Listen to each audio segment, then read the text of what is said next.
ఈ దినపు దేవుని యొక్క మాట కీర్తనల గ్రంథము 121వ అధ్యాయము 7వ వచనము. ఆయన నీ ప్రాణమును కాపాడును.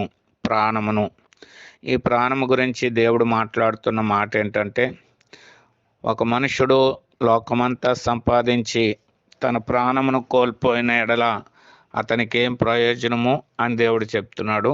అదే రీతిగా ఈ ప్రాణము గురించి వ్రాయబడిన మాట, వారు నీ ప్రాణమును అడుగుచున్నారని దేవుడు అతనికి తెలియజేస్తున్నటువంటి వాడు ఉన్నాడు. కాబట్టి మనుషుడి యొక్క ప్రాణము కాపాడబడాలి. ఎందుకంటే మానవుడు కలుగున్న పాపము మానవుడి యొక్క ప్రాణాన్ని తనను నిత్యాగ్నిగుండానికి తీసుకుని వెళ్ళేదిగా ఉన్నది.